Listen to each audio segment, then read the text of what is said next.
One liners most important question. 1. Bharat में योजना आयोग की जगह नीति आयोग ने ली। NITI Aayog replaced the planning commission. 2. NITI Aayog का गठन 1 जनवरी 2015 को हुआ। NITI Aayog was formed on the 1st of January 2015. 3. NITI Aayog एक संवैधानिक निकाय नहीं है। नीति आयोग is not a constitutional body. 4. Bharat का केंद्रीय बजट अनुच्छेद 112 में वर्णित है। Union budget is mentioned under article 112. 5. राजकोषीय घाटा कुल व्यय और कुल प्राप्ति का अंतर है। Fiscal deficit is the gap between total expenditure and receipts. 6. Bharat में मुद्रा जारी करने का अधिकार आरबीआई को है। RBI has the authority to issue currency in India. 7. RBI की स्थापना 1 अप्रैल 1935 को हुई। RBI was established on the 1st of April 1935. 8. RBI का राष्ट्रीयकरण 1949 में हुआ। RBI was nationalized in 1949. 9. मुद्रास्फीति कीमतों में निरंतर वृद्धि है। Inflation is continuous rise in prices. 10. Bharat में मुद्रास्फीति मापने का मुख्य सूचक सीपीआई है। CPI is the main indicator of inflation in India. 11. थोक मूल्य सूचकांक सेवा क्षेत्र को शामिल नहीं करता। WPI does not include services. 12. Bharat का आर्थिक सर्वेक्षण बजट से पहले प्रस्तुत होता है। Economic survey is presented before the budget. 13. आर्थिक सर्वेक्षण वित्त मंत्रालय द्वारा तैयार किया जाता है। Economic survey is prepared by the Finance Ministry. 14. Bharat में जीएसटी 1 जुलाई 2017 से लागू हुआ। GST was implemented from the 1st of July 2017. 15. GST एक गंतव्य आधारित कर है। GST is a destination based tax. 16. GST परिषद का अध्यक्ष केंद्रीय वित्त मंत्री होता है। Union finance minister chairs GST council. 17. Bharat में प्रत्यक्ष कर सीबीडीटी द्वारा प्रशासित होते हैं। Direct taxes are administered by CBDT. 18. अप्रत्यक्ष कर सीबीआईसी के अंतर्गत आते हैं। Indirect taxes come under CBIC. 19. Bharat में प्रत्यक्ष विदेशी निवेश एफडीआई कहलाता है। Foreign direct investment is called FDI. 20. FDI दीर्घकालीन पूंजी निवेश है। FDI is long term capital investment. 21. मुद्रास्फीति और बेरोजगारी के बीच संबंध फिलिप्स वक्र दर्शाता है। Phillips curve shows relation between inflation and unemployment. 22. Bharat में बेरोजगारी मापने का कार्य एनएसओ करता है। NSO measures unemployment in India. 23. Bharat की राष्ट्रीय आय की गणना सीएसओ करता है। National income is estimated by CSO. 24. स्थूल घरेलू उत्पाद जीडीपी देश के भीतर उत्पादन को दर्शाता है। GDP represents production within the country. 25. GNP में विदेश से आय जोड़ी जाती है। GNP includes income from abroad. 26. Bharat एक मिश्रित अर्थव्यवस्था है। India is a mixed economy. 27. मिश्रित अर्थव्यवस्था में सार्वजनिक और निजी दोनों क्षेत्र होते हैं। Mixed economy has both public and private sectors.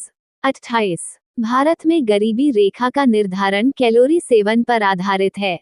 Poverty line is based on calorie intake. 29. NITI Aayog बहुआयामी गरीबी सूचकांक जारी करता है। NITI Aayog releases multi dimensional poverty index. 30. Bharat में मुद्रा नीति आरबीआई द्वारा संचालित होती है। Monetary policy is handled by RBI. 31. राजकोषीय नीति सरकार द्वारा बनाई जाती है। Fiscal policy is framed by the government. 32. Repo दर आरबीआई द्वारा निर्धारित की जाती है। Repo rate is decided by RBI. 33. Repo दर बढ़ने से ऋण महंगा होता है। Increase in repo rate makes loans costlier. 34. Reverse repo RBI द्वारा बैंकों से लिया गया ऋण है। Reverse repo is borrowing by RBI from banks. 35. Bharat में डिजिटल भुगतान को बढ़ावा ऊपी ने दिया। UPI boosted digital payments in India. 36. मुद्रीकरण अर्थव्यवस्था में धन के प्रवाह को दर्शाता है। Monetisation shows flow of money in economy. 37. Bharat में असंगठित क्षेत्र सबसे अधिक रोजगार देता है। Unorganized sector provides maximum employment in India. 38. Startup India योजना 2016 में शुरू हुई. Startup India scheme was launched in 2016. 39. Make in India का उद्देश्य घरेलू विनिर्माण बढ़ाना है. Make in India aims to boost domestic manufacturing. 40. आर्थिक विकास और आर्थिक वृद्धि समान नहीं है. Economic development and economic growth are not the same. 12 जनवरी 2026 करंट अफेयर्स. 1. केंद्रीय गृह मंत्री अमित शाह ने नई दिल्ली में NIDMS का उद्घाटन किया, जिसका पूर्ण रूप national improvised explosive device data management system है. Union Home Minister Amit Shah inaugurated NIDMS in New Delhi, which stands for National Improvised Explosive Device Data Management System.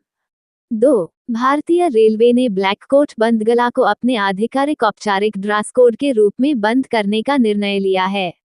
The Indian Railways has decided to discontinue the black coat bandgala as its official formal dress code. 3. सूचना एवं प्रसारण मंत्रालय ने digital creators को बढ़ावा देने के लिए डीडी न्यूज पर क्रिएटर्स कॉर्नर नामक नया प्लेटफॉर्म लॉन्च किया है. The Ministry of Information and Broadcasting has launched a new platform called Creators Corner on DD News to promote digital creators. 4. Tata steel शतरंज इंडिया 2026 टूर्नामेंट में रैपिड ओपन का खिताब निहाल सरीन ने जीता है. Nihal Sarin won the Rapid Open title at the Tata Steel Chess India 2026 tournament.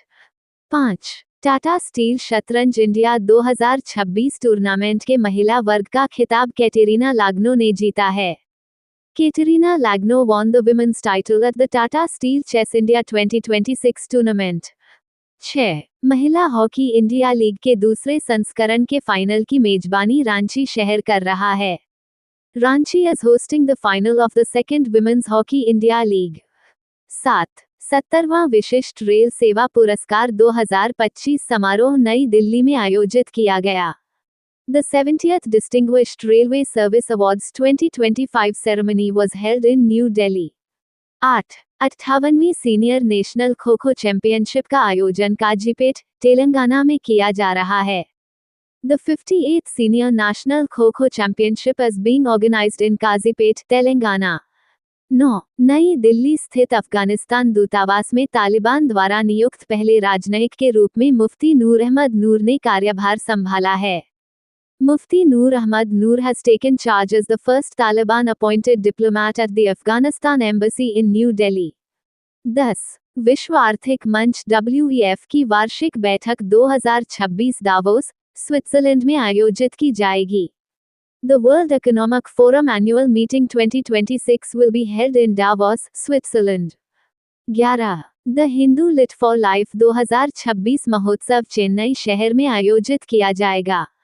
The Hindu Lit for Life 2026 festival is scheduled to be held in Chennai.